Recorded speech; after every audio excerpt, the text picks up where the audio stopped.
L'une des raisons principales du coup d'État militaire selon la junte militaire dirigée par Assimi Goïta contre le pouvoir Ibeka démocratiquement élu, est son incapacité conjuguée à celle des forces internationales à bouter hors du Mali les groupes djihadistes qui pullulent au nord de son territoire. Incompétence face au djihadisme, quand la junte d'Assimi Goïta se réfugie dans le populisme. Aujourd'hui, force est de constater que la situation est loin d'être maîtrisée, même avec l'arrivée de la société de sécurité Wagner qui est par ailleurs préférée par le pouvoir de la junte au détriment des autres forces internationales.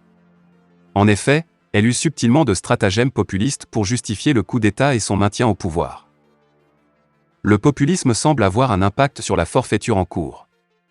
En effet, il faut noter que le populisme commence toujours par l'utopie d'une société, et finit par le cauchemar soudain d'une régression générale dans la violence d'un seul chef et ses affidés accaparant les pouvoirs, substituant la propagande à la vérité et la force à la morale.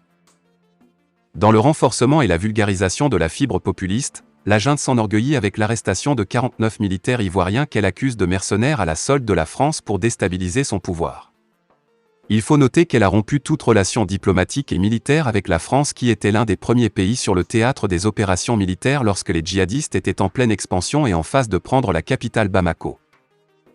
Cette arrestation et détention injuste, inique des soldats ivoiriens discrédite la junte militaire et risque de causer au peuple malien d'énormes difficultés socio-économiques eu égard à sa dépendance économico-énergétique à la Côte d'Ivoire.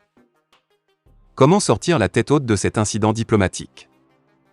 Nous sommes sans ignorer que les désordres populistes causent des dégâts économiques.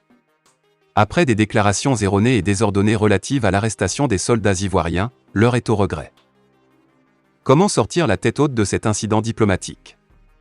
La carte à jouer est donc de passer soit par la facilitation d'un pays tiers notamment le Togo pour engager des pourparlers diplomatiques, soit par voie judiciaire dont le verdict est déjà connu et a posteriori faire montre de son respect des lois républicaines qu'elle a oublié tout de go les avoir spoliées par un coup de force. Les analyses montrent que tous les dirigeants populistes s'autodétruisent après quelques années passées au pouvoir. Leur passage au pouvoir endommage généralement l'activité économique et que les dommages provoqués s'avèrent massifs et durables. Généralement, ils promettent d'améliorer le sort du peuple, or en réalité ils l'asphyxient économiquement et socialement.